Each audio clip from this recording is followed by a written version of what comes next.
My name is Wanda Monroe. I'm 62 years old. I live alone in a small house here in Charleston, South Carolina.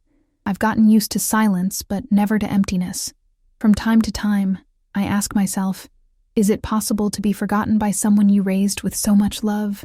I don't tell this expecting pity. Only those who are mothers know what it is to share their own plate, sell their wedding ring, clean other people's floors, all to see a child grow up with dignity. And mine grew. He graduated in law, married a beautiful girl, and it seems that he no longer needs me. Have you ever felt like you've become an extra in your own family? As if he were there only out of obligation, never out of love. I know there are a lot of people who understand this tightness, that doubt that pokes the chest. What did I do wrong? Today I'm going to tell you what happened the day I tried to surprise my son, hidden in his car, with a cake he loved in childhood. But when he came in, he was not alone. And what I heard changed everything. This is a story about love, blindness, and awakening, because it was there that I discovered who I was. But before we dive into the heart of this story, I need you to know something. I got into that car lighthearted, carrying a still warm cake and a handwritten note. I just wanted to leave a sweet memory for my son after a hard day. But when he came in, and his wife sat next to him, I heard a phrase that still echoes inside me today. Are you sure that a fall from the stairs will look like an accident? From then on, I no longer knew if that car was a shelter or a trap.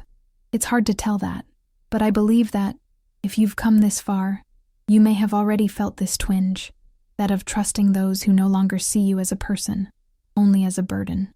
So, if my outburst touches your heart, support me by leaving your like and subscribing here. This shows me that I am not alone on this road, because today, more than telling a story, I need someone to really listen to me. There are things that a mother can only say when she feels that someone, somewhere, still cares. My house has been the same for 35 years. A simple wooden townhouse with the balcony that Harold built when he was still alive. After he left, I kept everything the way he left it.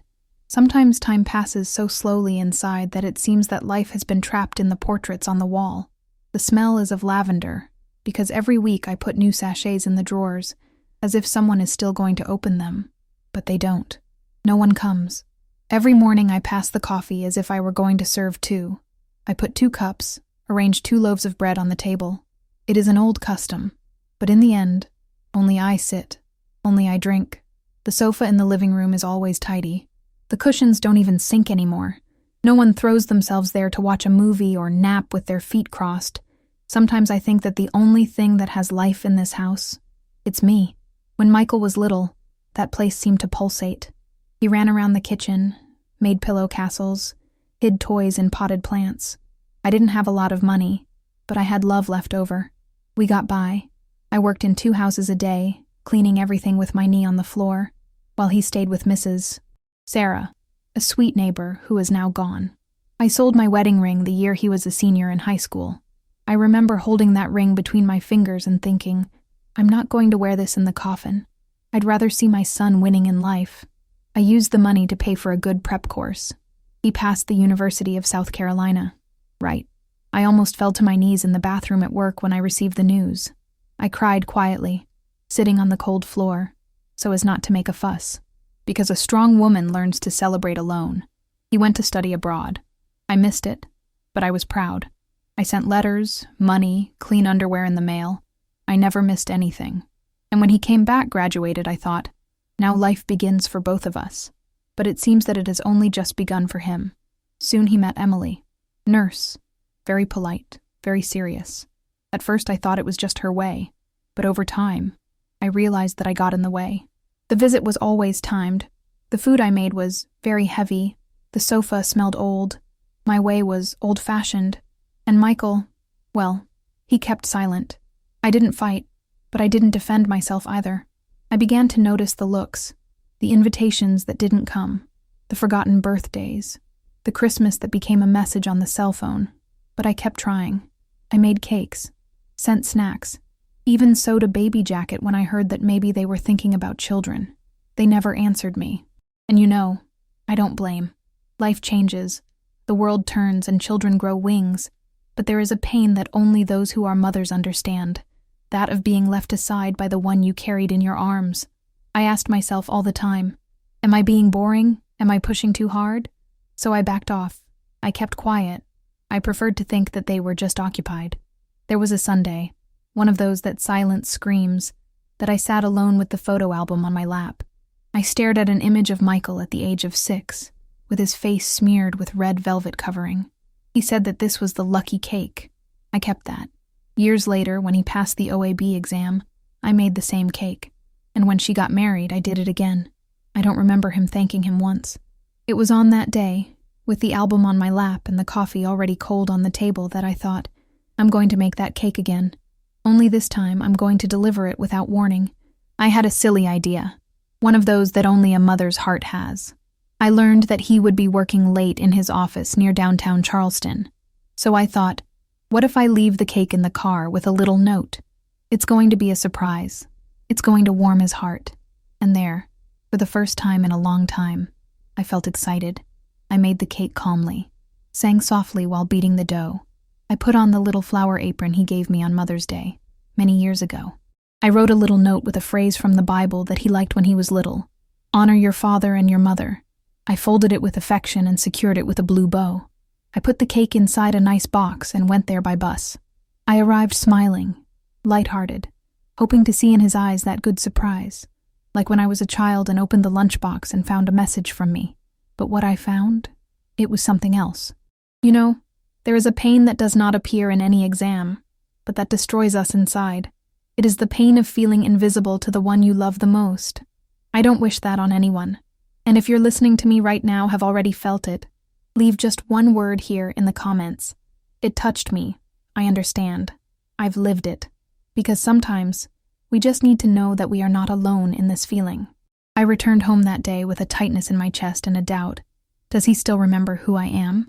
Or is it that, in his heart, I'm just an old story, that he has already forgotten? But what I saw and heard inside that car, it was much worse than oblivion. And that's what I'm going to tell you about in the next part, because there are things that not even a nightmare would have the courage to show me. But I saw it, I heard it, and I was never the same again. It was a cloudy Friday, one of those in which the sky seems to be full of old memories. The morning passed slowly, and I spent the whole time thinking about him. Michael had called me 2 days before, a rare thing, saying that he was swamped with work, tired, that the week was busy at the office. His voice came in a hurry, almost mechanical, but for me that was enough. It was enough to rekindle in me that silly desire to care, to be a presence, to do something small that perhaps would warm his heart. So I decided I was going to do red velvet, not the one from the modern recipe that you see on the internet, but mine, the one with dark chocolate chips and cream cheese filling that he loved as a kid.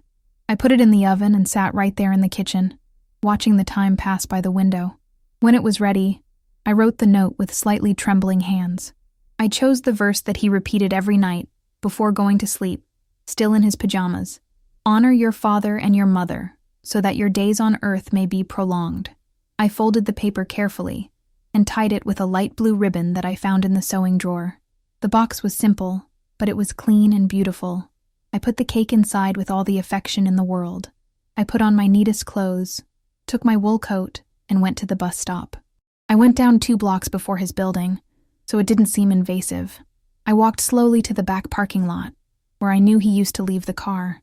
It was a light gray Toyota Camry, newer model, which he had bought the previous year. When I found it, I looked around, half laughing at myself. The car was unlocked. At the time, my heart beat faster, as if I were 12 years old doing some mischief. I opened the rear door slowly, got in and crouched on the floor, trying to hide. The bench was comfortable, and I stood there with the cake on my lap, the note hanging like a secret. My plan was simple. When he came in, I would stand up and say, "Surprise," with that smile that only a mother knows how to give. I stood there for a few minutes, listening to the sound of the wind passing through the trees in the parking lot, the distant creak of a shopping cart in the market next door, and the ticking of my old wristwatch. The smell of the car was different. Smell of new leather, expensive men's perfume, and something else. Maybe a cigarette from someone who went there on another day. I felt butterflies in my stomach, but at the same time a warmth in my heart. It was good to feel that for a moment I was there close to him, even hidden. Then I heard footsteps. 2 pairs. He entered first. I recognized the sound of the keychain I gave him years ago, still hanging from the car key ring. Before I could stand up and say anything, I heard the passenger door open. It was her, Emily. Her voice gave me a little shock, but still, I smiled. Maybe the 2 of them were going home, and when I showed up with the cake, who knows, maybe we could laugh together. But then came the phrase, cold, direct, like a knife slowly entering between the ribs. Are you sure that a fall from the stairs will look like an accident? My body froze. I stood completely still, trying to understand if I had heard correctly. Michael replied, in a dry, almost bureaucratic tone, I've done the calculations. She never holds on to the railing. If it happens at night with little light, no one will doubt it. Emily added, with a short laugh, and have you looked at the policy? 100,000 of insurance. More the house, more the furniture. In 2 months we are free of all this. I no longer felt the cake on my lap, nor the bench under my body. I only heard the blood pulsing in my ears and the muffled sound of my own breathing. I wanted to get up, scream, ask if that was some sick joke, but I couldn't. I just stood there, huddled up, with my heart racing, not understanding how someone I raised with so much love. He could talk about me as if I were a problem that needed to disappear. Emily further asked, did she turn off the alarm again? Michael replied dismissively, she doesn't even remember how to do it. It's getting slower, more forgotten. Everything is falling into place. In their minds, I was already ready to die, ready to be pushed, hidden, forgotten, and the worst was that I was still there. I was alive and listening. I know it sounds unbelievable. I didn't want to believe it myself. It was as if someone had ripped out my soul and left the body there, hidden in the back seat.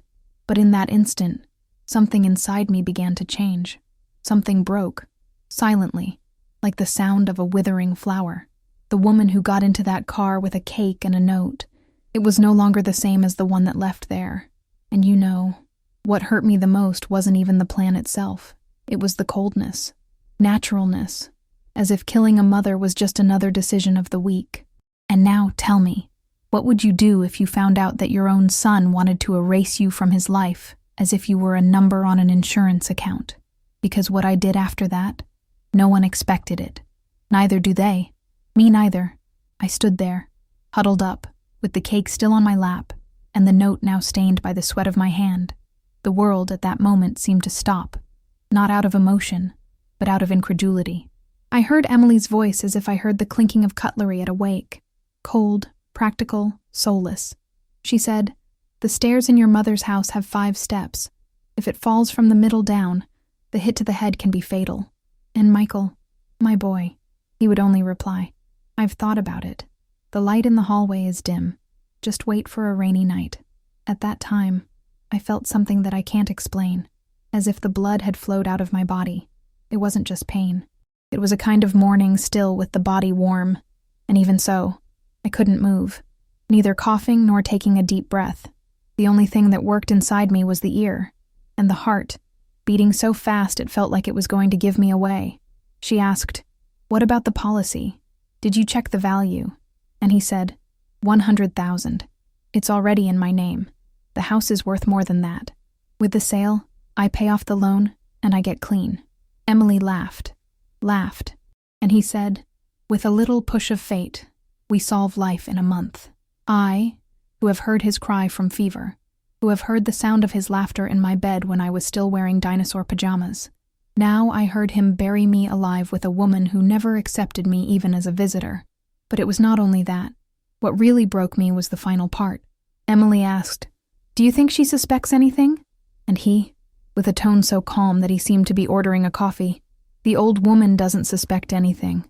She still thinks we love her. It was as if each word was a shovel of dirt thrown into my chest. I didn't cry. I didn't even scream. I stood there motionless, my face cold and my soul in pieces. He turned off the car. The 2 left. I heard their footsteps moving away. Then silence. And I stayed there. 10 minutes. 20 maybe. I no longer had a sense of time. The cake fell to the floor. The note came loose. I felt like a shadow of what I once was. Have you ever looked at someone with so much love that it even hurt? Have you ever felt proud of a person as if their victory were yours? Well, I felt that for him. Each diploma, each step, each achievement of his was a piece of my life that I gave without regret. And there, alone in that car, I discovered that all this love, it was one-sided. Michael was never one to show much, but I thought it was just his way. I thought he still loved me, even without words, that his silence was just tiredness, that Emily was just a momentary obstacle. But now I knew. He didn't love me. He no longer saw me as a mother. He saw me as a burden, like a number, like a ladder, for him to go up. When I managed to open the door, my legs barely responded. I leaned on the bench, took a deep breath. The air felt dense, heavy, hard to pull in. I dragged myself to the sidewalk like someone coming out of a shipwreck. The cake remained. The ticket, too. That day I died inside.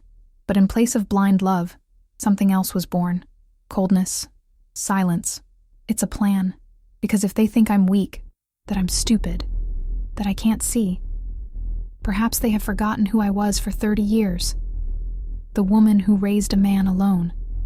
The woman who did everything with her own hands. They didn't know who they were dealing with, and I was going to show it. But first, I needed to pay a visit, one that would change everything. Do you believe that even the most broken heart can rise? Because it was that day that I started mine. I drove home like a ghost. I don't even know how I got there. I only remember the door opening and my bag falling on the living room floor. I didn't turn on the light. I walked straight to the room as someone who carries his own coffin on his back. I sat on the edge of the bed and stood there staring at nothing. The house was so quiet that you could hear the clock on the wall in the hallway. Each tick was like a hammer reminding, "You've been betrayed." For him. Gradually, everything started to come back like a movie. Michael's childhood, his scraped knees, the smell of his shampoo, the drawings he stuck on the fridge. Every memory was now a cut, a stab, a warning that all that love did not serve as a shield. I didn't eat. I didn't take off my coat. I didn't cry. Not even at that time. I was alone. Stop. An old doll sitting in the corner of the world. At dawn, the body began to weigh down. I lay down without taking off my shoes, looking at the ceiling as if God was going to appear there with an explanation. But he was silent, just like my son. Same as everything. Do you know when crying comes without warning? But it's not that cry with sobs. It's just running water, moistening the pillow in silence. It was like that. Tears running down a face that didn't even feel pain anymore. Only emptiness. I started to remember everything. Of every moment I kept quiet to keep the peace. The times I swallowed my tears so as not to look weak. The times I heard that woman call me tiring, clingy, and Michael just looked away. Memory is cruel when we are alone. She rubs in her face what we pretended not to see. I remembered once, months ago, that he called me asking if he still had the alarm working at home. At the time, I thought it was strange. But like every mother, I replied naturally, wanting to seem useful. Yes, son. But sometimes it goes wrong. The lady in front said she heard him shoot for no reason. He was silent, then laughed and said, "These old houses have their own personality." Now it all made sense. The random questions, sudden interest about the value of the house, the way Emily avoided looking at the stairs every time I came down with bags. I felt ridiculous, naive. A lady who still believes in Christmas letters, and who keeps her son's dolls in a shoebox in the closet. Do you know what is more cruel? I still loved him, even after that, even after hearing what I heard, because a mother's love is this crazy animal. It does not hang up with betrayal. He just falls asleep, hurt. I went to bed again around 5 in the morning. The sun was already starting to hit the kitchen window. Everything was the same, but I was no longer the same. In the bathroom mirror, I saw a face I didn't recognize. It was mine, but it looked like another woman's, one that has already died inside. There, leaning against the sink, I said in a low voice, "I'm dead to him. Only the body is missing." And it was at that time that something changed in me. It wasn't anger, nor revenge. It was something colder, a desire not to disappear quietly. Because if it was to die, let it be with dignity. But if there was still life, so let it be to live my way. And look, I'm here opening my heart telling my story. If you're listening, leave a like on this video and subscribe to the channel because I still have a lot of things saved to tell you. There are things that can't fit in a sigh. There is pain that only gets better when someone listens. That day ended with a question hammering in my head. If he killed me inside, Would I still be able to be reborn? But before you try to get up, I needed to find someone. A person who could help me understand how far this story was going to go. Because if there was a hope of saving me, she had a name I hadn't uttered in years. And that's where I went. The next morning, the sun came in through the window, as if nothing had happened. But I knew. The world was still the same. But it wasn't. There was no prayer on the pillow, no coffee in the teapot. For the first time in years, I didn't call Michael. I didn't send a message. I didn't write good morning with a sticker. That silence that once hurt me. Now it was my shield, a shelter. I sat on the edge of the bed, standing on the cold floor, and stayed there for long minutes. I looked at the nightstand as if waiting for an answer. The picture frame with the photo of him at age 7, smiling with a missing tooth, was still there. But it didn't hurt me to look at it anymore. Now I remembered who he was, not who he has become. I got up calmly. I went to the document cabinet, an old binder with a torn spine, where he kept everything. Old bills, mortgage papers, certificates, Harold's notes, even Michael's drawings from school. I started to tinker without knowing exactly what to look for. But my hand found what I needed before my thought understood. The insurance policy. I opened slowly. The paper has already yellowed by time. And there it was. The name of the insured. Wanda Monroe. Grantee. Michael Monroe. Total value. $100,000. My signature. From 10 years ago. At the time, he insisted so much. She said it was just a precaution. That all her children did it. That it was the minimum. And I, blinded by love, signed without even asking properly. I closed my eyes and remembered other things. Small, but now they made sense. Emily asking about my blood pressure meds. Michael saying he was going to take a look at my finances when he came here last year. I remembered him going to the closet, going through the folders, and how foolish I thought it was beautiful that he cares about me. Each memory now came with another light, another color, as if someone had removed the blindfold from my eyes. I went to the kitchen, made a strong coffee, and sat on the porch. The world outside followed with its cars, birds, and dogs barking. But inside me, it was another station. And in the middle of all this silence, I thought of a person, Lillian, my longtime neighbor. 75 years, retired from nursing. Strong woman, one of those who know more than they say. She always told me that if I needed to, just hit it. And on that day, I crashed. She opened the door with a calm smile, the hair tied in a tight bun, the flowered apron, the house smelling of cinnamon. I entered without saying much. I sat at the table and put my hands on my lap. She didn't ask anything. He only served coffee. After a while, I looked at her and said, "Lily, do you think that would anyone be able to fake a domestic accident? Say, without a trace?" She didn't answer right away. He just lowered his gaze, then put down the cup and held my hand. Her hands were warm, firm. So, without curiosity, without judgment, he just said, "What do you need, Wanda?" There, in that question, I felt the first spark of force returning. I was no longer alone, and I was no longer the woman who lowers her head. I took a deep breath, looked into her eyes, and replied, "I need time, and of silence." She nodded. From then on, my every gesture would be calculated. I was going to observe, jot, distrust. For the first time in 62 years, I was going to stop loving with my eyes closed. And if they were playing dirty, maybe it was time to learn how to play too. But without screaming, no scandal, without falling into their trap. Because a woman like me, it only reacts once. And when he reacts, no one forgets. Have you ever wondered what happens when a disappointed mother chooses silence as a weapon? Well, in the next part, I'll tell you what my first step was. Because before facing the enemy, I needed to transform myself. And the Wanda from before, this one no longer existed. In the days that followed, I began to do something I never imagined in my life. Observe my own family as someone investigating a crime. And that's what it looked like. A crime in progress. Only this time, the victim was still breathing. And he was going to fight. He was in no hurry.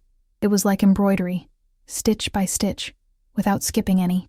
I woke up early, drank my coffee, took my bag, and left with a notebook in my hand and my heart closed.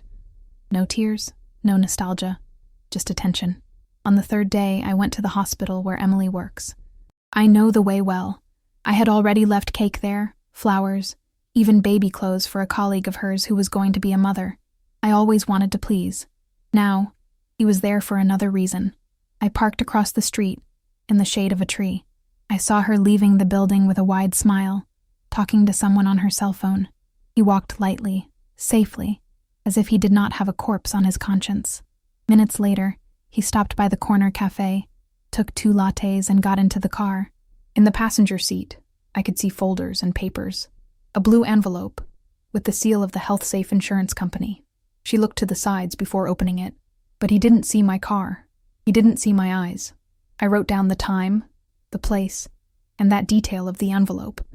When she left, I followed the distance to the parking lot of a bank. I stood across the street. Emily went downstairs, entered the building, and returned 15 minutes later, alone.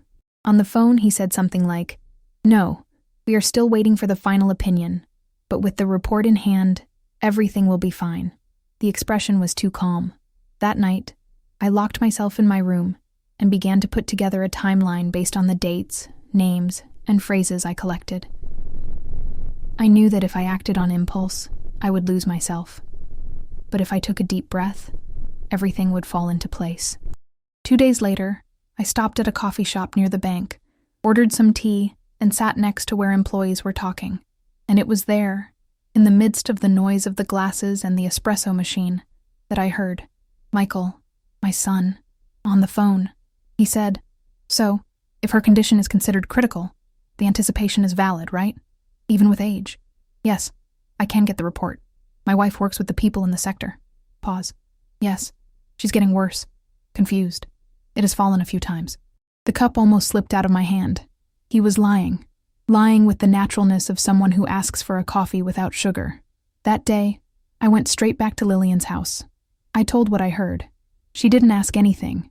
He just got up, went to the room, and came back with a yellowed piece of paper. Hughes, an old friend. He was a coroner for 30 years. Discreet, intelligent, and he hates fake people. I wrote down the number and called. The voice on the other end was hoarse, paused, of someone who had seen more corpses than he should. I made an appointment on a Saturday morning at his daughter's house, where he stayed on weekends. I took my binder, my tickets, my notes. He listened to everything in silence. When I finished, he folded his hands and said, "They want to build a narrative of dementia. That's why the medicines, the false reports, her behavior in the hospital, an accidental fall, with a history of confusion. No one suspects it." "What if I don't fall?" I asked. He smiled out of the corner of his mouth. "Then they lose the main piece of the board. But you will need proof. And time." He was the one who taught me how to record small excerpts in secret, saving audios with dates, writing everything in a specific notebook, in firm, clear handwriting. If someone said I was confused, that notebook would prove otherwise. And each day brought a new discovery. I found out that Emily had accessed my medical records. She used an old login from a retired nurse. In the hospital, this was more common than you might think. She said it was out of affection, but the reports I was able to see said something else. Patient reported disorientation, recurrent falls, sudden forgetfulness, all manufactured. Everything is set up. They wanted to kill me inside before pushing me down the stairs. Because if I looked crazy, it would all make sense. Until my death. But now, everything that was once fear, it turned into ammunition. And can I tell you something? The strongest part of this story is yet to happen. That's why I hope you stay with me until the end. Because what comes next, it will change everything. I was no longer just a betrayed lady. I was a living witness. And more than that, I was the danger they didn't see coming. But to move on, I needed to make the hardest decision of my life. To look for someone I had promised never to see again. And it was with this person that everything was going to really change. That morning, I woke up with a clarity I had never felt before. It was as if the sky had cleared inside me. I put on my Sunday clothes, the ones I kept for the special occasion, tied my hair with a blue ribbon, and left with slow but firm steps. I took the bus downtown, sat by the window and looked at every corner of the city as if saying goodbye to an old version of itself. I got off in front of the First National Bank branch. I had known that building for years. It was there that I opened my first account, that I deposited the checks for the house that I cleaned with my hands cracked from so much soap. Now, I was there to take back everything that was mine. I went up to the second floor, where the insurance sector is located. I asked to speak to the manager, a polite girl with a sweet voice. I showed the policy, handed in my documents. She smiled and asked, "Do you want to change the beneficiary?" "Yes. Remove my child's name and leave it blank for now." She hesitated for a second, surprised, but he didn't ask anything. He typed, confirmed, printed. I signed with a steady hand. From there, I went to my accountant's office, a gray-haired gentleman who has been taking care of my finances since Harold died. I told him that I wanted to revise the will. He said it was time to update things. I took Michael out of everything: the house, the car, the bills. He was silent for a moment and looked at me as if he wanted to ask, but respected. He just said, "Of course, Mrs. Wanda, you have that right." Then I went to the post office. I changed the address of policy and bank correspondence to Lillian's mailbox, all away from their eyes. I returned home with my head held high. And there, I did what perhaps hurt the most. I changed the locks on the front door, the same ones that Michael had a key to since he was a teenager. I disabled the old alarm and installed a new one, more modern, discreet, without that noisy warning, and I set it up myself. That afternoon, I was sitting in the armchair in the living room, embroidering an old cloth, when I saw Emily's car park in front. She went down with her bag on her shoulder and a bag in her hand. He knocked on the door. Thrice. I didn't get up. I looked through the curtain. I saw her trying to peek out the window. After a few minutes, she texted. I didn't answer. I saw her go back to the car, annoyed, and drive away. The next day, Michael called. Twice. And I didn't answer. I didn't return the call. I didn't send audio. I sent only one message. I'm fine. Just reorganizing my life. Wanda. And that was it. Inside, it was as if something new was born. A taste I had never tasted. The taste of control. It was not revenge. It was sobriety. I, who had always asked permission to love, now decided who entered and who stayed outside. And you know, sometimes we only meet when we stop begging to be seen. Can I take a break here? It's just that there is a feeling that I don't know if you've ever felt. This mixture of pain with relief, of sadness with strength, as if you had lost everything, but gained the right to be yourself. Have you been through this? If you've ever felt something similar, comment here to me with a "it's true" or a "I know how it is," just so I know that I'm not alone in this world. That night was the first in a long time that I slept with a quiet soul. I didn't know what was ahead, but I knew that now I was the one who led the game. But what I didn't expect, it was what would come after his answer. Because for the first time, my silence made him move. And what did he do next? It almost took me apart again. On the morning I made the final decision, the sky was clear and the wind was blowing as if the whole city wanted to whisper courage to me. I went to Lillian's house with calm eyes, but a determined heart. I sat at her table, took her hand, and said, "Lily, if they want my death, then they're going to have to see it happen. My way." She didn't say a word. He just nodded, because she knew. I understood what was behind my low voice. The anger that turns into silence. Love that becomes a strategy. We spent hours plotting everything, paper by paper, step by step. The idea was simple, but bold, to fake my own death, or at least something close to it, and force the truth out of their mouths. I wanted to see them reveal themselves. I wanted to collect the evidence that I lacked. Dr. Hughes agreed to help. He said that he had seen people escape death, but never someone so alive wanting to play dead. With his experience, we gained access to a set of drugs that, in controlled doses, simulated a deep fainting spell and a series of slow reactions in the body, enough to look like a collapse, something that would justify an accident. I started to prepare. First, the small signs. I wrote messages with exchanged words and sent them to Michael.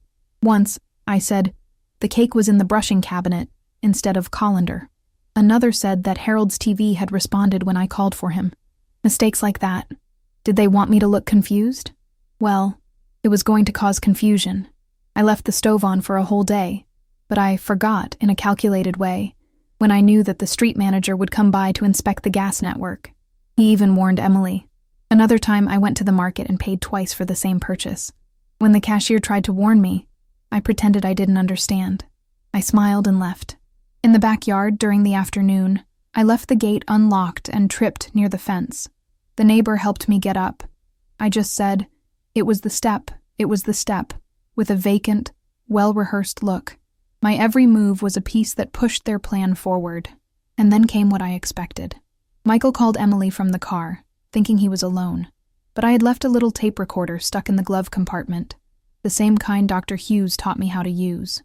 He said, "She's starting to show signs. You're getting lost. Pause. The time is coming. We have to act soon." I listened to this excerpt sitting at night with the tape recorder in the palm of my hand, alone, in the dark of the room. And for the first time he smiles, because now I had what I needed. They had believed it. They were preparing. And so did I. I wrote 2 false letters, as if they were dismissed. One addressed to Emily, with disjointed sentences and a shaky signature. Another for Michael, with childhood memories and a final question. "Do you still remember what you promised me when you were little?" I hid these letters in obvious places in the house, among the books, in the drawer of the nightstand. The last step would be the riskiest. The day I would take the medicines. He would be in a state of torpor for hours. He would leave the lights on, the gate open, and a burnt pot on the stove. Enough for the neighbor to be alarmed and call for help. Everything thought out. Everything was cold. You may find this extreme. I would also think, if it wasn't for me living this, no. There is a type of pain that does not bleed, but that we feel the same way. That's when betrayal comes from within, when the enemy uses your last name, and the only weapon left, it is cunning. Because if there's one thing that old age has taught me, it's just that silence scares more than scandal. And now, my silence was about to turn to a storm.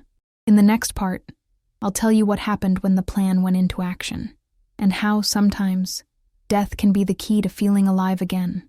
Are you ready to find out who really reveals themselves when they think they've already won? Because that's when everything changed. The day chosen was a Thursday with gray skies, the kind that doesn't rain, but doesn't light up either. Perfect. The city was quiet, and my heart even more so. I spent the morning folding laundry, cleaning the kitchen like any other day, and making the bed neatly, as if someone was going to come home later. But no one would come, and this absence, it was part of the staging. I left a half-finished pot of tea on the table, with the cup still stained with cinnamon. The living room window, ajar, swayed slowly in the wind. I unplugged the phone and took the watch off my wrist, like someone who lay down for a few minutes and forgot about life. All subtle, everything thought out. Lillian arrived at 2 in the afternoon. In his small bag, he had a bottle and a look that said more than words. He asked me if I was sure. I nodded with a slow gesture. We didn't say much. She measured the dosage as Dr. Hughes taught, helped me lie on the kitchen floor, and carefully applied the compound to my arm. I felt a warm wave rise through my body, and then darkness. I don't know how much time passed, but I remember a muffled noise, voices, footsteps, the hiss of radio in the background. Lillian crying, really. She asked for help as if it were real, because there, for her, it was too. I was her friend lying on the floor, and that broke her heart. Even though it was staging, the ambulance arrived. They put me on a stretcher. The hospital looked like a blurry memory. Lights on the ceiling, mixed smells, voices asking questions that I couldn't answer, and shouldn't. That was the plan. Dr. Hughes had already got everything ready. An old contact from the hospital received my case, and, with the vital signs controlled by the compound, the diagnosis was simple. Critical neurological condition, induced coma, little chance of reversal. Everything was on schedule, everything within what they wanted to hear. In room 204 of the Gray Wing of Charleston Medical Center, I was lying, eyes closed, ears tied. A small recorder stuck under the sheet, activated by voice, would capture everything, every word spoken by my side. In the late afternoon of the next day, I heard rapid footsteps. Emily arrived first.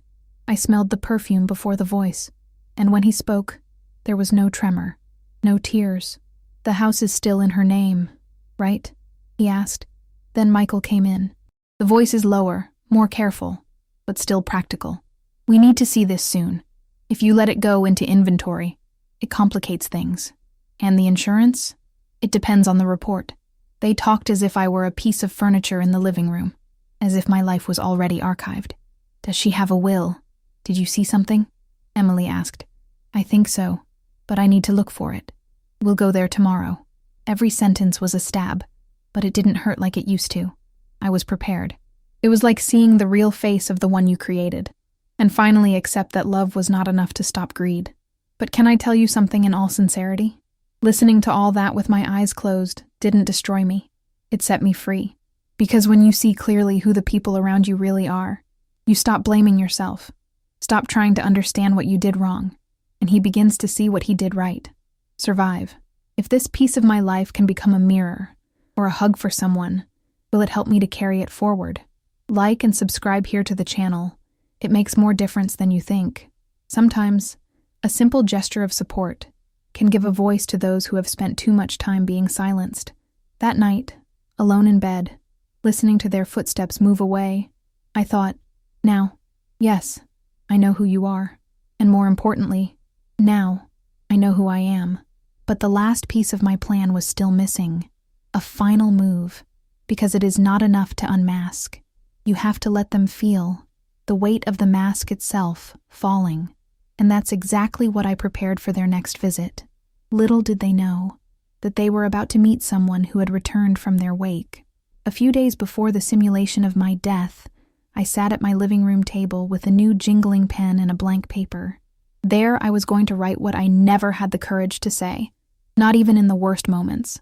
Not even when Michael yelled at me at 17 saying he didn't need me. Not even when Emily pretended that my cake tasted like a cheap bakery. But now I needed to put in writing who I was, and what I knew. On the left side of the table, I placed the new documents. The will, updated in the handwriting of attorney Mr. Ramsey, printed on letterhead, accompanied by the signature of 2 witnesses and a video recording with my clear, lucid, and serene image. No mental confusion, no delirium. A conscious and firm woman. In the document, I made it clear, Michael would not inherit a penny. Not the house, not the life insurance, not the savings I saved cleaning the bathroom of a mansion with my raw hands. Everything would go to local institutions that welcomed single mothers. That was my way of giving back to the world what the world denied me when I needed it. I also wrote a letter to Ramsey, that lawyer I met back when I was washing the floor of his living room and scrubbing the carpets with vinegar. He was always fair. He never treated me with disdain. When I needed him now, he said, "Wanda, you've always been more honored than many judges in this city. I'll do exactly what you asked." In the letter, I asked that, in case something happened to me suspiciously, he would disclose the recordings I collected, all the audios, the hidden phrases, the documents simulated by Emily, the intentions that Michael let slip, everything. Ramsey made a discreet visit to the hospital the next day. He asked to see my medical record. She confirmed the clinical status with the doctors, and without telling anyone, scheduled a meeting with Michael on Monday to read the will in advance. He said it was a standard procedure, in case of coma with little chance of recovery. Michael showed up at the reception in that blue shirt he always wore when he wanted to look serious. Emily wasn't with him, perhaps busy pressuring the hospital for the body's release, even though my heart was still beating. Ramsey later recounted that when he mentioned the reading, Michael smiled cynically and said, "Surely my mother left me everything. She was the grateful type." And Ramsey only replied in his usual slow voice, "It's good for you to be there. The reading will be revealing." Meanwhile, I listened to everything. In the hospital, with the tube on his arm, and the tape recorder still working under the blanket. Their every word was a confession. Emily, in the hallway, asked the nurse about deadlines for releasing the body. He used the term viable, as if he were talking about a package in the mail. And I was there, alive. But more than that, it wakes up. And can I tell you something? Soul to soul, if you think this story has already had its strongest part, get ready. Because what comes next is the point of no return. There, between that sheet and the cold walls of the hospital, I realized that it was no longer the mother who asked for attention, nor the elderly woman who hid in the backseat of a car with a cake on her lap. I was their mirror, and that mirror was about to show the cruelest reflection they had ever seen. The next scene. It would be the fall of the mask, but would they be able to hear my name, read aloud, at the moment when they thought I was leaving? On the morning of the reading, The sun hit the windows of Mr. Ramsey's office, as if even the sky wanted to illuminate what was about to happen. The room was silent, almost ceremonial, with those old leather chairs and the wall clock marking every second with a tick that reminded me of Michael's childhood. When he was little, he kept asking what time it would be, in Mommy's heart. I used to say that the time inside was only made of love. Now, that same boy, already a man, sat in front of a lawyer with his eyes full of expectation, not of nostalgia, but of possession. Emily next to her, with her beige blazer, her hair tied up and her nervous fingers running over each other. Ramsey cleaned his glasses with the calm of someone who knew the impact of what was coming. He looked at the two of them, then at the two witnesses of the firm, and began, "We are here for the reading of Mrs. Wanda Monroe's will. As recorded on video and by witnesses, she requested that this document be read before her legal heirs and representatives." Michael leaned his body, as if waiting for a gift. Emily crossed her arms. Before the formal reading, there is a recording that must be listened to. An audio, left by Wanda herself, with specific instructions. Ramsey opened the drawer, pulled out a small silver tape recorder, old but clean, and pressed play. My voice filled the room. "If you're listening to this, it's because I've found out that I'm no longer your mother. I'm just a walking life insurance." The air seemed to leave the room. Michael tried to laugh, force an, "Oh, she's always dramatic." But Ramsey raised his hand and said firmly, "No interruptions." The recording continued. "I heard, in the car, when I took that cake that he loved so much. She was hiding in the back seat, and I heard the phrase that burned everything I believed. 'Are you sure that a fall from the stairs will look like an accident?'" Emily turned pale. Ramsey paused the audio. "There's more." "That's ridiculous," she whispered. Ramsey just kept going. "I have recordings made with the help of a professional, of conversations in the hospital, of calls about the house, and about my supposed mental confusion." "That doesn't prove anything," Michael countered, but his voice trembled. "There are also records of the process of trying to advance the insurance policy, with his name, Michael, as the sole beneficiary, even with my mother alive." Emily stood up. "I don't have to hear that." "Yes, it does," said a voice from the door. It was Mr. Hughes, the retired coroner, with the dossier in hand. Ramsey looked at the two of them. "This is the official copy of all the evidence, which will be handed over to the authorities in case something happens to Mrs. Wanda." Emily stopped, motionless. Michael was sweating. That's when my voice on the tape recorder said, "I cleaned the ground where you stepped. I sold my ring to pay for your college. And in return, I received silence and a sentence. But I still know who I am, and I'm not going to die quietly. No, there are memories that don't leave us, no matter how much time passes. The pain of hearing my son plan my death still visits me at night, but now it comes with less force. Because today, I rewrote my ending, and I wanted to ask you something. Do you also have any memories that never left your chest? A memory that changed you, forever? If so, share it with me in the comments. You can just write, "I know what it's like," or "I've felt it." Sometimes we just need to know that we are not alone in this type of pain. Emily said nothing more. He just lowered his head and left the room without looking at anyone. Michael stayed, not out of courage, but out of pride. He also asked in an almost dry voice, "Is she dead?" Ramsey looked him in the eyes and replied with the firmness of someone who has seen it all. "No, but you are buried in your own consciousness." At that moment, I understood that the world goes around, yes, but only for those who know how to wait in silence. And the most beautiful part, it was yet to come, because the reunion, it would not be between mother and child, but between truth and repentance. And not everyone is ready for it. The day dawned cold and clear, with a breeze that came through the curtains of the hospital room, bringing the smell of jasmine from the garden that I loved so much. I woke up slowly, feeling every muscle as if I had spent years in a deep sleep, even though I knew it had all been carefully planned. The first thing I noticed was the light coming in through the window, illuminating every detail of the room, the impeccable sheets, the aroma of medicines, and the absolute silence. For a moment, I took a deep breath and thought, I'm alive, and more than that, I'm in control again. Shortly after, the door opened and hurried footsteps sounded in the hallway. Michael and Emily were there. They entered with a mixture of haste and concern. but the fear in their eyes betrayed something they did not yet understand. Michael stepped forward, trying to disguise the tension.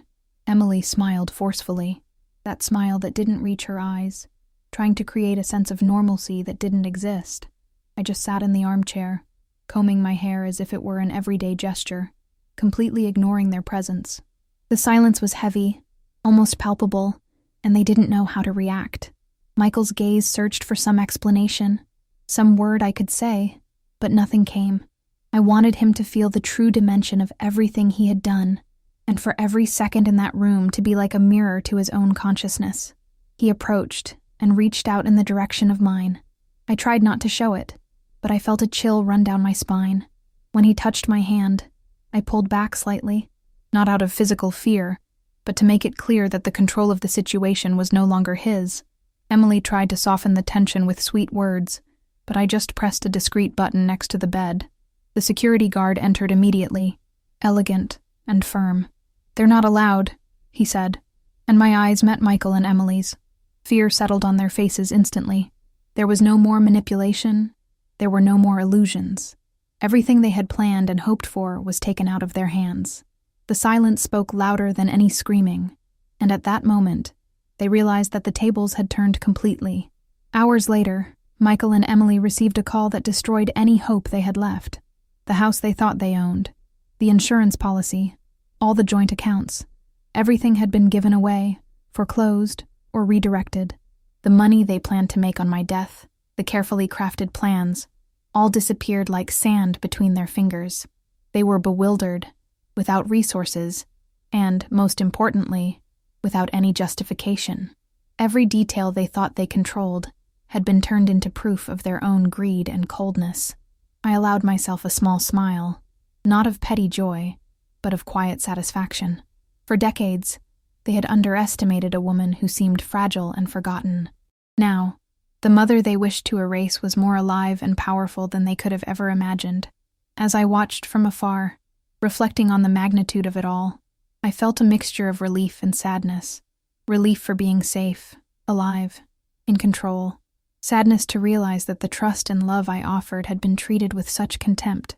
Every gesture of theirs, every word planned in the car or in the hospital, was now on display. The world they knew, based on expectations of manipulation and greed, had collapsed. They were bound, not by laws or lawyers, but by the truth I had constructed, by the cunning that had arisen from years of silence and observation. And as they tried to grasp the extent of what had happened, I felt something rare, peace, a deep peace, which only comes when justice is silent, but inevitable. The feeling of being able to be who I really was, without fear, without subservience, was liberating. With every detail I checked, letters sent, accounts closed, donations made, I realized that I had not only regained control, but I had redefined my own destiny.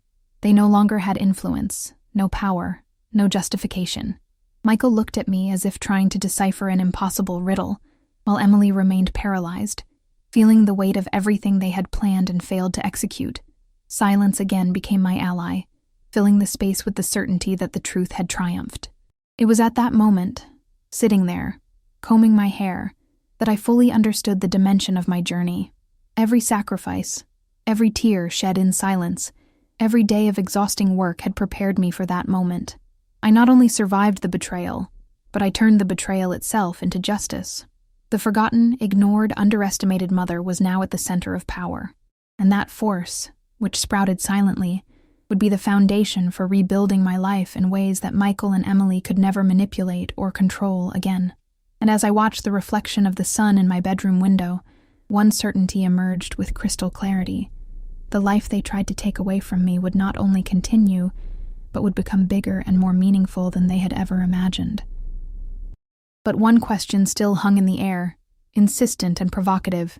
How would they now deal with the reality that the mother they tried to destroy had been reborn stronger than any obstacle they could imagine? Days passed, and the silence that hovered over my life seemed almost tangible, as if each breath carried the memory of what I experienced. Emily disappeared from my first world. Not a discreet escape, but a complete abandonment, leaving behind only a letter scribbled with trembling hands. "You promised she would die. I read those words slowly, feeling each letter burned in my memory. There was no regret, no doubt, just a cold weight that she had left for Michael to carry alone. And he, poor thing, was lost. He began to look for answers everywhere. At the lawyer, at the pew, even at the small Mount Pleasant church I attended on Sundays. Everyone knew the story. It was no longer a secret, and Michael had become the subject of whispered conversations and disapproving looks all over Charleston. The son who had planned his mother's death was now alone, disoriented, and every attempt at justification only added to his shame. He lost his job soon after. The law firm where he worked, concerned about his reputation, no longer wanted to see the Monroe name linked to any case or client. Michael began sending flowers, letters, and messages of apology, filled with empty promises and apologies, but I didn't respond. There was no more room for lies or manipulations. His every gesture came as a reminder of what had been planned, of how the love I offered had been treated with indifference and greed. I watched from my new home, a small, sunny, quiet residence, with a light blue painted balcony and lavender flowers planted in pots along the garden. He didn't need to hear words. His presence in front of the windows, trying to peek, told me everything I needed to know about his humiliation. I remember one afternoon in particular. He approached the gate, hesitating, looking at each window as if he could summon me with just his gaze. I was inside the house, drinking tea and watching the sun's rays dance on the wooden floor, but I felt his every step as if it was echoing inside me. He knocked on the door, then backed away, muttering apologies into the air, as if I could hear his sincerity, but I didn't hear anything. He didn't need to. Silence was my answer, and he understood it better than any words. It was a silent punishment, but more powerful than any trial could have been. Michael, who had once controlled my emotions and my life with his presence, was now reduced to a man begging for something that no longer existed. Emily's abandonment made it clear to him that there were no more allies, no support that could rebuild his web of manipulation. She left, leaving him with the weight of his own greed, the coldness with which they had planned my death, and the reality that could no longer be denied. Every step he took to seek forgiveness or justice was met by suspicious looks, closed doors, and the indifference of the world around him. Charleston, a small town where everyone knows everyone, has become an invisible courtroom. Every neighbor who crossed him seemed to judge. Every whispered comment in the church echoed in his conscience. He could no longer hide his guilt. She was visible, marked in her posture, in her hesitant gestures, and in the way she avoided eye contact. For weeks, I watched everything from afar, without intervening. The feeling was strange, a mixture of peace and melancholy. There was no malicious pleasure in his suffering, only the realization that the truth always finds its way. The world, somehow, was balancing the books. He, who had so desired my death for material gain, now faced the reality of what his choices meant, and every time he appeared in front of my house, I just closed the curtains calmly, watching through the crack that he couldn't see. It was my way of making it clear that I was still here, alive and whole, as he struggled with the aftermath. And it was in this state that I realized something deeper. Justice didn't have to be loud, or dramatic. Often, it manifests itself silently, almost imperceptibly, but inescapably. Michael and Emily had learned this the most painful way: the loss of control, the public exposure of the truth, and the humiliation in front of everyone who knew their story. I didn't have to scream, cry, or accuse. I simply let their actions turn against themselves, and the effect was devastating. The feeling of power, however, did not fill me with arrogance. There was, above all, a serene clarity that my life was finally mine again. And as I looked at the flowers growing in the sun that afternoon, I realized that Michael would still try to somehow win back my favor, or at least reduce his guilt. But now he would face real barriers: a mother who was no longer deceived, a woman who turned her own vulnerability into strength. His heart could still desire reconciliation, but the doors were closed. Not out of malice, but because I knew the value of what had survived. The humiliation they felt was just a reflection of the respect and love they had squandered for so long. And now I wonder, how will Michael deal with the awareness of what he planned, with Emily's absence, and with the reality that everything he wanted was destroyed, without me having to lift a finger but stand firm? Will he ever understand that true strength comes not from manipulation, but from patience, observation, and strategic silence. The next time he approaches, even if in search of forgiveness, he will be confronted not by words, but by the reflection of his own choices. And it is at this point, in anticipation of his next steps, that everything is yet to be revealed, and the story, even after so many months of pain and strategy, still holds its last big surprise. Moving to James Island was like breathing for the first time after decades submerged in a sea of uncertainty. The house was small, modest, but every wall, every window, every wooden floor seemed to welcome me as if it were tailor-made for me. I painted the balcony white, planted jasmine in pots scattered around the garden, and the sweet scent of the flowers mingled with the salt of the nearby sea, bringing a sense of freedom that I hadn't felt in years. I bought a new rocking chair for the balcony, something that would allow me to observe the horizon and feel the wind blowing on my face as I recalled, without fear, the days gone by. Each swing was a reminder that I had survived, that I could still feel, dream, and live. I went back to sewing, not for anyone in my family, but for needy children in the community, those who needed human warmth and a little affection in the form of clothes and blankets. It was my way of giving back to the world what life taught me. Even when we are betrayed, we can still choose to spread love. There are things that we live and keep, but maybe by telling, we help another heart to breathe. Enjoy this video and subscribe, and let's make this story reach those who need it. The visits were now punctual and chosen carefully. Lillian came almost every afternoon, bringing tea and cookies, sitting with me on the porch as we talked about old memories, mutual friends, or just the wind blowing in from the Atlantic. The lawyer, Mr. Ramsey, also stopped by from time to time, not to talk about documents or wills, but to drink tea and laugh at the stories he told about the office, about the city, and about small injustices he encountered in the daily proceedings. Some neighbors came, curious to meet the new resident of the street, but quickly learned that my presence was not to be disturbed with gossip or malicious comments. They understood the silence I cultivated. It was not loneliness. It was freedom. Each visit became a ritual of connection, but without charge, without painful memories. And in every smile I received, even without words, I felt that I was rebuilding my own world, piece by piece. The phone, which had previously been a source of anxiety and expectation of bad news, now rang sporadically. I let it play. He didn't answer known numbers. He didn't answer messages. It was my time, my story, my choice. When the doorbell rang, my first reaction was to take a deep breath and decide, will this bring me something good, or will it disturb the peace I fought so hard to regain? This awareness gave me a quiet power, a sense of control that had previously seemed impossible to me. Each morning I walked through the quiet streets of the neighborhood, feeling the warmth of the sun on my skin and the smell of the sea mixed with the damp earth. Each step was a reaffirmation that I had survived, and that life, even after betrayal, could be full and beautiful. In the evening, I would brew my lemon tea, sit in the rocking chair, and let my thoughts flow into the notebook that had now become my confidant. I wrote short sentences, thoughts, reflections that only I understood, as if each word were an anchor to keep my peace intact. What impacted me most in that new home was not the objects, nor the view of the sea, but the absence of fear. There was no need to worry about who might betray me, nor about cold stares from people who should have loved me before. The phone might ring, Michael might try to show up, but none of it fazed me anymore. The pain that had once been so intense had been transformed into serenity, and each bitter memory now served only to reinforce the strength I had gained. Sitting on the porch, I felt the breeze touch my face, and realized that I was finally free from guilt, expectations, lies, and macabre plans that were not mine. My life now belonged to me alone. In my notes, one phrase became my mantra: being forgotten is what killed me. To remind me of who I was, that's what saved me. It appeared on every page, underlined, in larger letters, with small flowers drawn around it.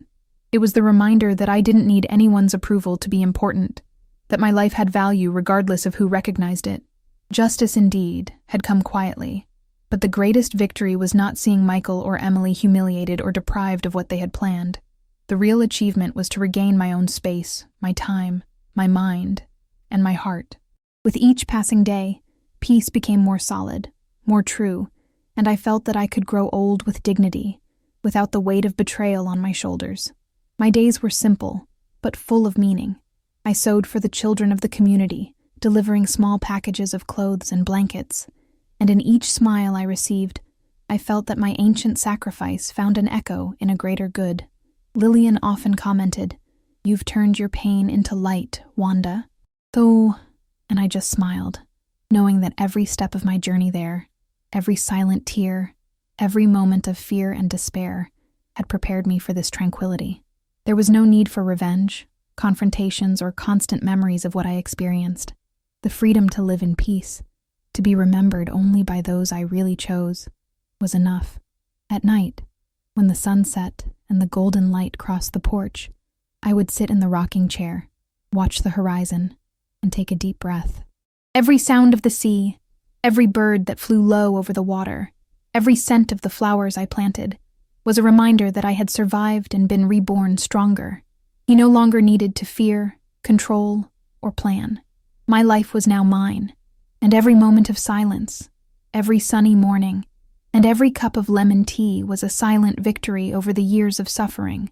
Justice had come, but the greatest reward was internal, the feeling of being complete, whole, and finally at peace. With each swing, I felt that the past remained where it should have been, memories that taught me, but no longer held me, and that life, despite everything, could still be beautiful and generous. And then, between one sip of tea and another, I realized that the greatest lesson of all was before my eyes.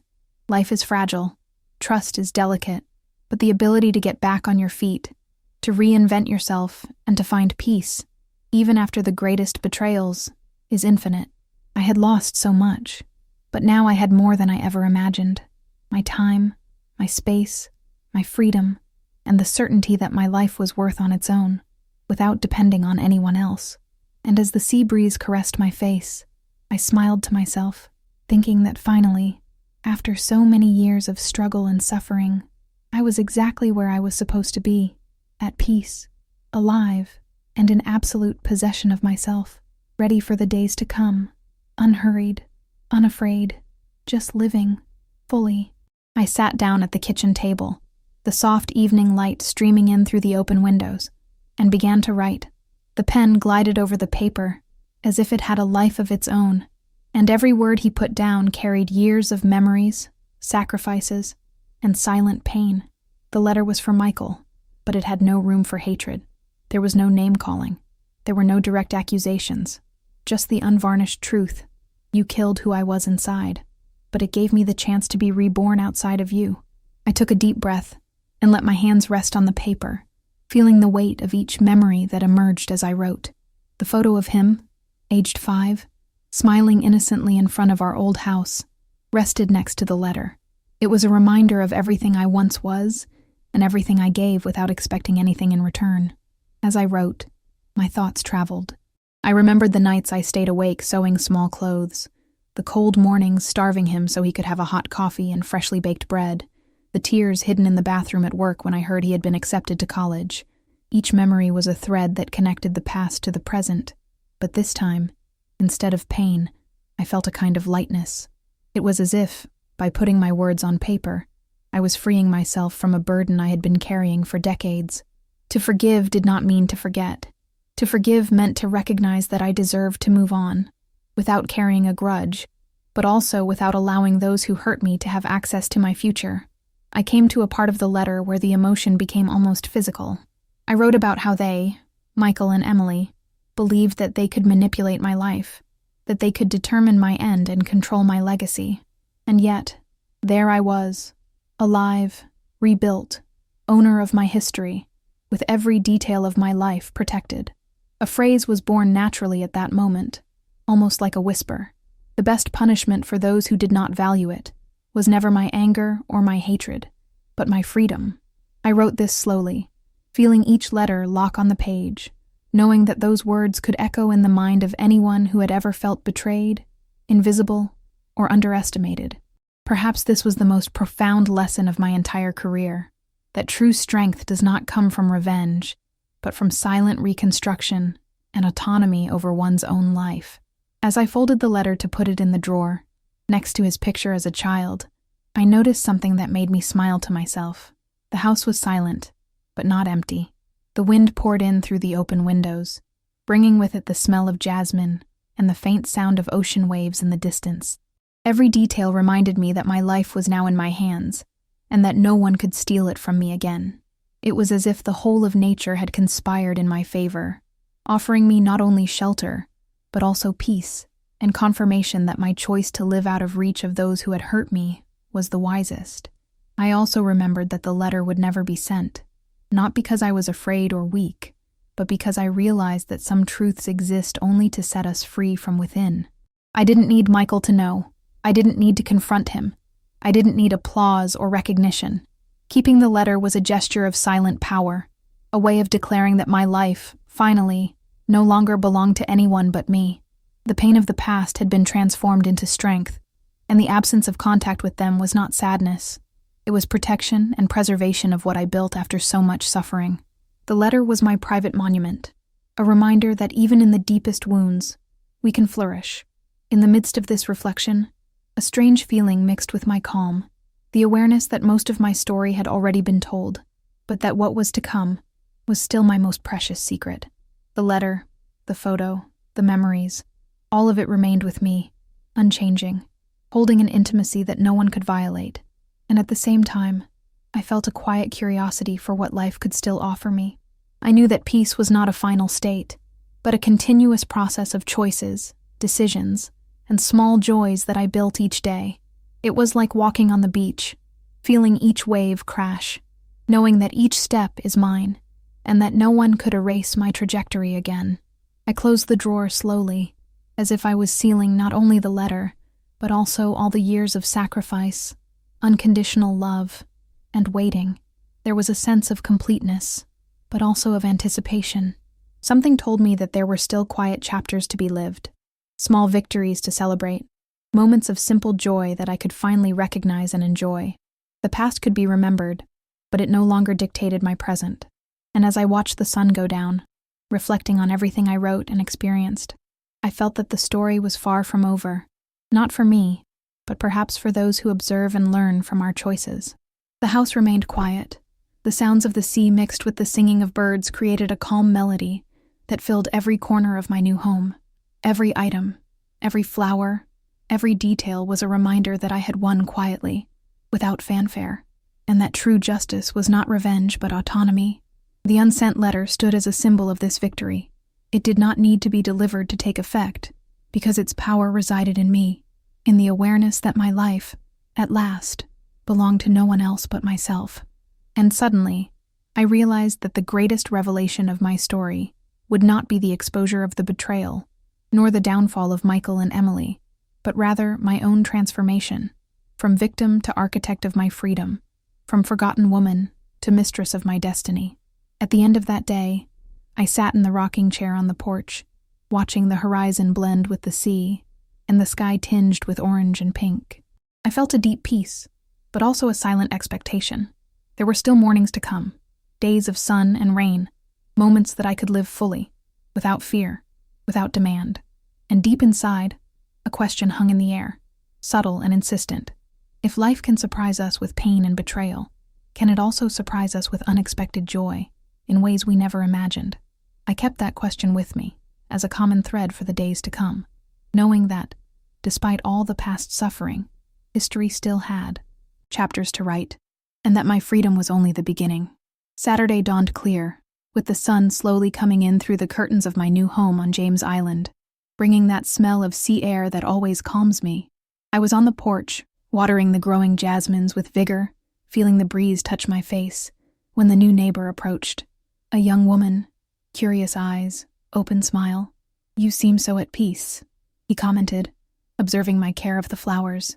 I smiled back, without haste, without the need to justify myself. "Because I am," I replied, in a quiet voice, almost as if I was talking more to myself than to her. She looked at me for a moment, as if trying to see some story hidden behind my serenity. "Do you have children?" she asked, curious. For a moment my heart pounded, and a shadow from the past tried to envelop me, but it was only a shadow, and I was no longer afraid of it. "I did," he said with a slight nod, before going back to watering the plants. I didn't have to tell anything. I didn't have to justify my choices or explain my absence. The silence between us spoke more than any words. The neighbor smiled, understood, and walked away without insisting, leaving me alone with my thoughts, with the wind and the aroma of flowers. I felt a kind of silent laughter born inside me. I remembered all those afternoons hiding in the back seat of the car, holding the cake, my heart racing, thinking I would make something sweet for my son. Who would have thought that years later, the biggest surprise would be for myself, to find my own peace, my own life, without needing approval, without fear or guilt. I sat in the rocking chair, watching the movement of the leaves and the reflection of the sun on the water in the nearby canal. I felt something I hadn't felt in decades, absolute belonging to myself. Every step I've taken, every choice I've made since I decided to no longer be a victim, has brought me to that moment. The past was still there, of course, with its pains and memories, but now it was just that, the past. I looked at him without haste, without resentment, just recognition. And deep down, she knew that the woman who had once hidden, vulnerable and scared, now sat in front of her own life, with the steering wheel firmly in her hands, driving wherever she wanted, without imposed maps, without fear of fate. As I felt the wind gently sway through the jasmines, a phrase occurred to me, almost like a whisper from the universe. It's not about who you've lost, but about who you've decided to be from here on out. I kept my gaze fixed on the waves of the sea in the distance, thinking about everything that happened, every lie discovered, every blow that almost destroyed me, and I realized that the greatest victory was not in the defeat of others, but in my own reconstruction. The house, silent and full of life at the same time, was a reflection of me, firm, resilient, and at the same time open to what life could still offer. He smiles, breathing deeply, feeling the lightness of the emotional freedom he had conquered. The neighbor waved from afar, and I waved back, feeling like I didn't need anyone's approval anymore. Everything I was, and could still be depended only on me. And at that moment, a silent question formed in my mind. If life gave me the chance to be reborn so late, what other surprises await me, hidden behind doors that I have not yet opened? The feeling of expectation was mixed with peace, as if the world still held unexpected chapters for those who learn to value their own strength and serenity. I realized, sitting there, watering my jasmines and feeling the salty breeze, that I had finally found my place, my identity, and my truth. The woman who once hid in the back seat of the car was now the absolute owner of her own story, and the silence that once scared her was now my most trusted ally, keeping secrets, memories, and the certainty that my life was finally in my hands. I felt the cold sand between my fingers as I walked along the beach, the sound of the waves crashing slowly, as if marking the rhythm of my own heart. Each step reminded me of the time that had passed, of the years in which I dedicated myself body and soul to raising Michael, without asking for anything in return, without complaining, believing that love was enough to keep our connection intact. But life, as I found out in the most painful way, does not follow our plans. I could have ended up like so many other women I saw being used and forgotten, another elderly woman sacrificed to serve the interests of others. But no, I found out the truth before it was too late, and I had the courage to face it, not to turn a blind eye, even if it meant facing the person I loved the most. As I walked, I remembered every moment that got me here, the silent sacrifices, the days I worked my hands rough, the nights of crying and hiding, trying to balance love and survival. Each memory was a brick in the fortress that now protected me. I still love Michael, but it's a distant, silent love, as if I love only the memory of the boy who was once mine. This love does not bind me or destroy me. He does not force me to suffer or beg for attention. It simply exists as a part of my past, preserved with affection, but without illusion. I looked at the horizon and realized that time has taught a lesson that could never be ignored. Love does not mean being submissive. It does not mean allowing your life to be manipulated or controlled by others. To love means to recognize the truth, to set limits, to protect oneself, even if it hurts. The wind brought the smell of the sea mixed with the breeze of newfound freedom. I believed in God. I always did. But today my faith was also rooted in silence, in that space between the waves and the sand, where I could listen to myself, without haste, without judgment, without fear. It was in the silence that I realized who really deserved my love, my attention, and who never deserved anything but my vigilant and distant care. Every choice I made, every step I took after discovering the betrayal, had been an act of preservation, of silent justice. The beach, with its blue skies and the sound of seagulls, seemed to confirm that life still offers moments of beauty and peace, even after devastating storms. I learned that we don't need to prove anything to those who betrayed us. What matters is how we stay true to ourselves, how we take care of our own life and dignity. Walking, I let my thoughts spread, reflecting on time, on choices, on the fragility of human relationships, and the strength that is born when we decide to value ourselves. I felt the wet sand beneath my feet, the waves caressing my skin, and I realized that every pain I experienced, every tear, every night of loneliness, had prepared me for this moment of clarity and serenity. There was still love in the world, but it needed to be genuine, respectful, reciprocal. Any other kind of love, the one that disguises itself as affection, but only seeks self-gain, did not deserve my space. And then, as I looked at the sun as it began to set, tinting the sky with shades of pink and orange, a deep sensation invaded me. I was whole, complete in my autonomy, in my right to fully exist for myself. But even with all this peace, a silent question hovered in my mind, as if the universe were whispering, how many others like me live blind loves and only discover the truth when it is almost too late? How many stories still remain hidden, waiting for courage to be told and for justice, whether silent or public, to finally be done?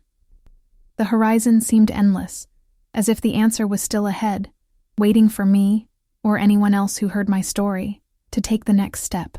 And with my heart full of silence, I walked a few more meters, feeling that, even after everything, life still holds discoveries, that time still holds secrets, and that every choice made with truth and courage is a victory, an act of self-love that no one can take away. The sand continued to stretch, the sea continued to whisper, and I knew in my heart that this was only the beginning of an existence that finally belonged to me. And now I ask myself, what would you do if you found out the truth about those you love the most? What would you choose to value before time makes you decide for you? I now sit on my porch, the afternoon sun warming my shoulders, and look out over the quiet street of James Island. I vividly remember that day in the car, the red velvet cake hidden in the back seat, and what I could never have imagined, that the heart I loved most could plot so much harm on me. Michael lost his way, Emily was gone, and their lives went on, perhaps emptier than they ever knew how to recognize. I, in turn, found something that no one could take away: peace, freedom, and the certainty that my worth does not depend on the gratitude of others.